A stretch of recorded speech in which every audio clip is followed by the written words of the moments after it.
अस्सलाम वालेकुम class 10th बेटा। हमने अपना चैप्टर जो स्टार्ट किया हुआ था कोऑर्डिनेशन एंड कंट्रोल, उसका हमने आज लास्ट टॉपिक जो रह गए हैं दोनों वो स्टडी करने हैं। ठीक है। सबसे पहले जो हमने टॉपिक जिसके बारे में स्टडी करना दैट इज़ फीडबैक मैकेनिज़्म। अब एंडोक्राइन सिस्टम जो है वो कंटिन्यूसली हमारी बॉडी में हार्मोन्स जो है उसको रिलीज़ नहीं करता। मतलब ऐसा नहीं है कि ऑल द टाइम जो है वो हार्मोन्स रिलीज़ होते रहते हैं, बल्कि जो हार्मोन्स के रिलीज़ का एक आपके लिए स्पीड है, रेट है, वो वेरी करती है according to the need of body. यानी कि अगर बॉडी को उन हार्मोन्स की उस वक्त रिक्वायरमेंट ज़्यादा होगी तो ज़्यादा हार्मोन्स रिलीज़ होंगी, और अगर रिक्वायरमेंट नहीं होगी या कम रिक्वायरमेंट होगी तो अकॉर्डिंगली आप कह सकते हैं कि जो हार्मोन्स है वो रिलीज़ हो जाएंगे। ठीक है।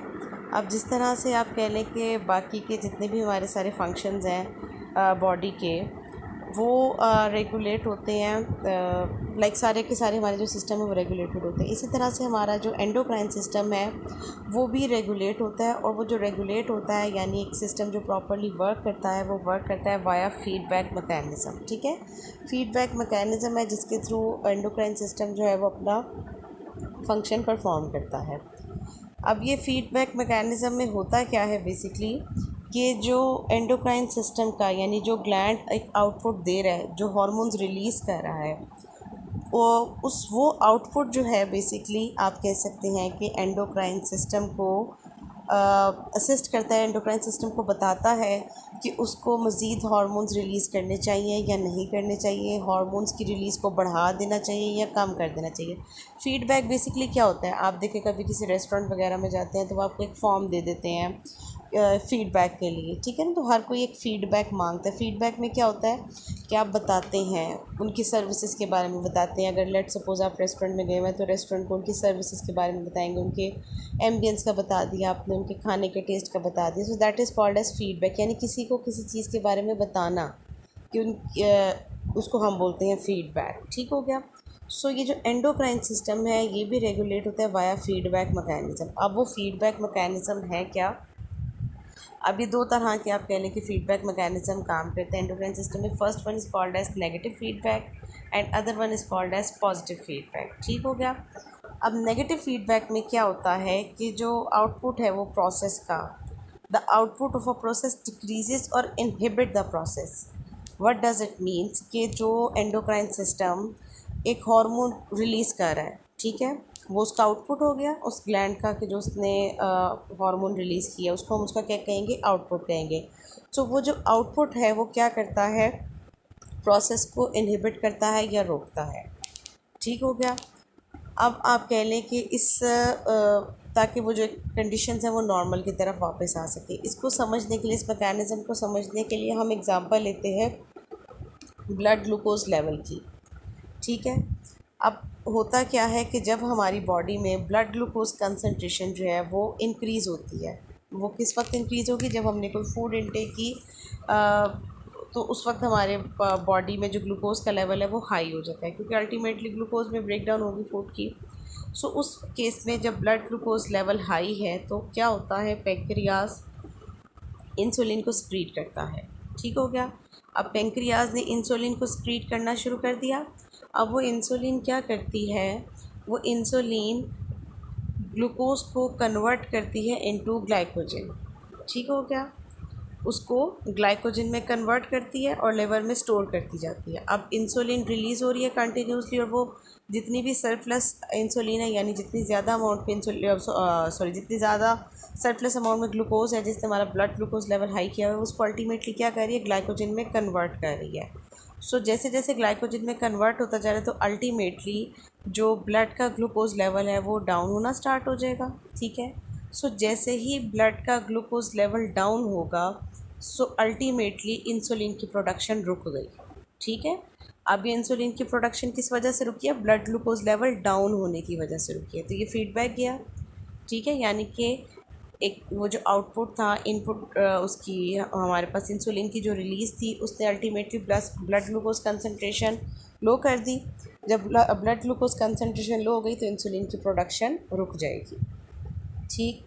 इसी तरह से अगर हम इसके ऑपोजिट बात करें कि जब हमारे बॉडी में ब्लड ग्लूकोज लेवल डाउन होना स्टार्ट होता है, ठीक है, नॉर्मल लेवल से ब्लड ग्लूकोज लेवल क्या है, कम है, तो उस केस में क्या होता है कि जो लिवर है वो ग्लूकागोन हार्मोन रिलीज़ करता है। अब वो ग्लूकागोन का फंक्शन क्या होता है कि जो लिवर में ग्लाइकोजन की फॉर्म में स्टोर थी ग्लूकोज, उसको वो कन्वर्ट करना शुरू कर देता है अगेन ग्लूकोज में। ठीक है, सो जब वो अगेन ग्लूकोज में कन्वर्ट होना स्टार्ट होती है तो ब्लड का ग्लूकोज लेवल इंक्रीज़ होना शुरू हो जाता है। तो जब ब्लड ग्लूकोज लेवल इंक्रीज़ हुआ तो वो इंक्रीज़ लेवल अब क्या कर रहा है, मैसेज भेज रहा है कि ग्लूकागोन की प्रोडक्शन को रोक दे। अब इस किस्म के मैकेनिज़्म को हम क्या बोलते हैं, नेगेटिव फीडबैक मैकेनिज़्म। कैसे ये बना नेगेटिव, क्योंकि उसने क्या किया, हार्मोन की प्रोडक्शन को रोका है। आउटपुट का जो रिज़ल्ट आया है उसने क्या किया है, हार्मोन की प्रोडक्शन को रोका है। दोनों ही केस में आप देखें जो रिज़ल्ट आया उसने क्या किया, हार्मोन की प्रोडक्शन को रोक दिया।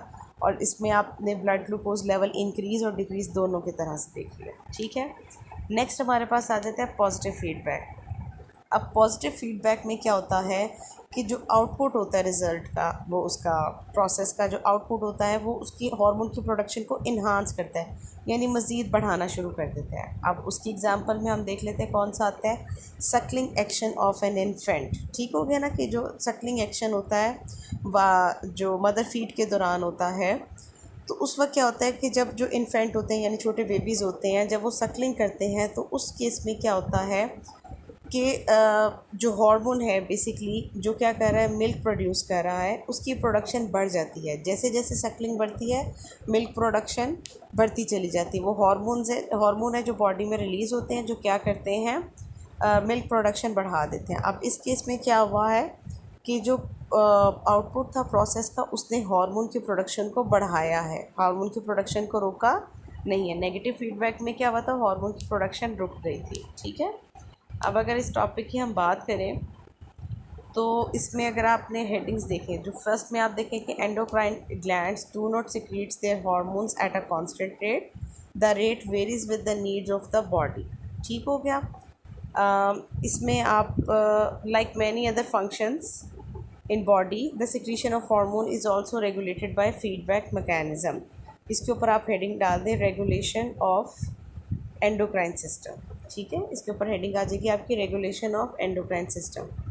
नेक्स्ट आपको फीडबैक मैकेनिज़्म की डेफिनेशन दी हुई है कि feedback mechanism means the regulation of a process by the output of the same process. ये फीडबैक मैकेनिज़्म की आपके पास डेफिनेशन है और आगे आपके पास टाइप्स आ जाएंगी।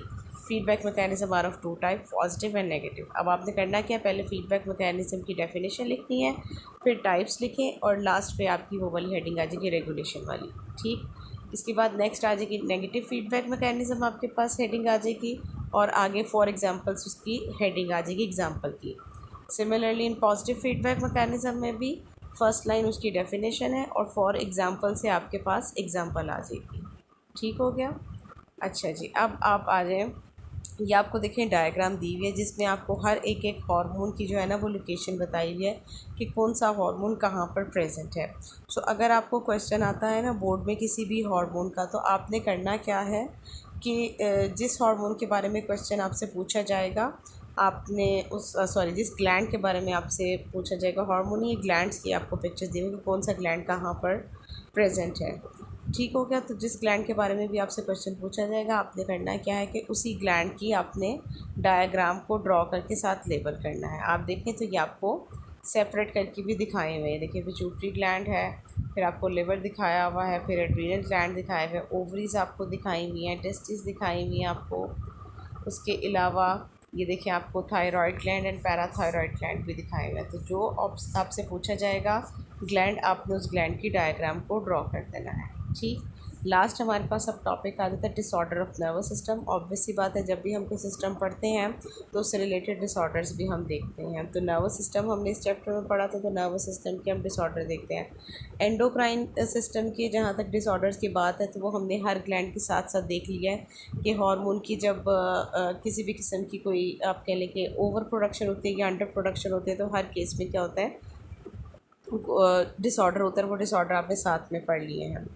अब ये जो आप कह लें कि नर्वस डिसऑर्डर होते हैं, उनको कैटेगराइज किया गया है टू मेन टाइप्स में। वेस्कुलर डिसऑर्डर जिसमें हमारे पास आ जाता है पैरालिसिस आ जाता है, या फंक्शनल डिसऑर्डर जिसमें हमारे पास एपिलेप्सी आ जाती है। ठीक हो गया।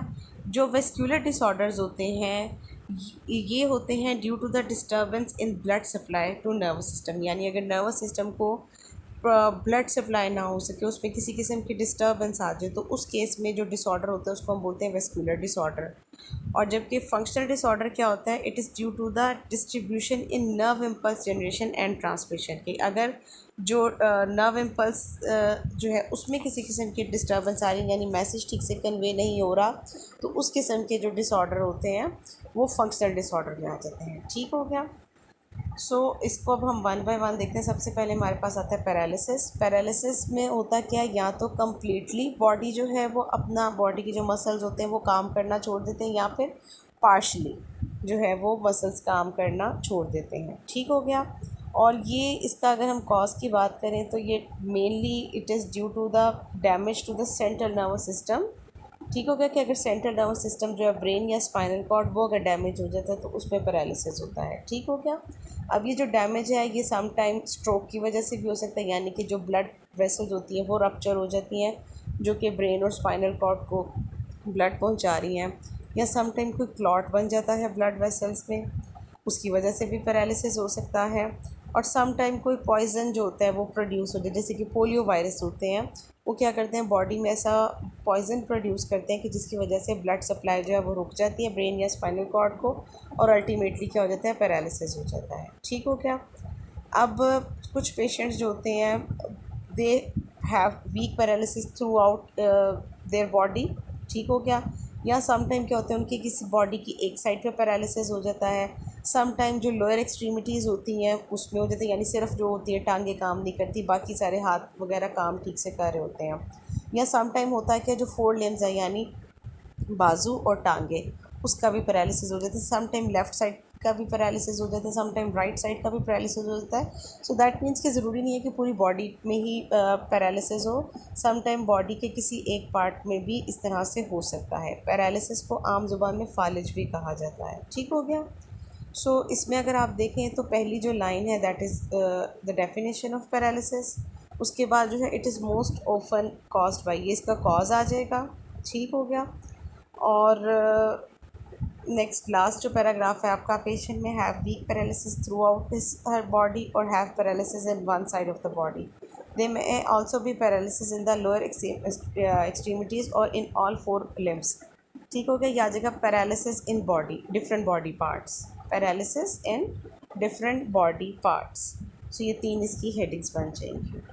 और हमारा जो लास्ट टॉपिक आ जाता है that is called as epilepsy. Epilepsy जो है वो नर्वस डिसऑर्डर है जिसमें होता क्या है कि एबनॉर्मली या एक्सेसिवली नर्व इम्पल्स जो है वो डिस्चार्ज होती है। ठीक हो गया।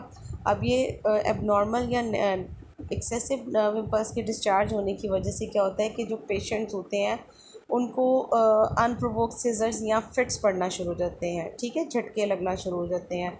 इस बीमारी को आम जुबान में मिर्गी की बीमारी भी कहा जाता है। अब ये जो सीजर्स होते हैं, यानी ये जो एक पूरा जिसको मिर्गी का दौरा कहते हैं, या पूरा एक टाइम पीरियड होता है, वो एक आप कह लें कि एक स्पेसिफिक टाइम पीरियड के लिए होता है, टेम्प्रेरी होता है, और उसके बाद दोबारा से जो है ना वो आप कह लें कि बॉडी नॉर्मल कंडीशंस में आ जाती है। अब जो यंग पीपल्स हैं उनमें एपिलेप्सी होती है ड्यू टू सम जेनेटिक, यानी कि उनको उनकी विरासत में मिली होती है, और या सम टाइम जो डेवलपमेंटल कॉजेज़ हैं उसमें किसी किस्म की अबनॉर्मेलिटी की वजह से आ जाती है। अब अगर कोई लोग हैं जो कि 40 अबव हो जाते हैं, उनमें एपिलेप्सी के चांसेस होते हैं ड्यू टू ब्रेन ट्यूमर।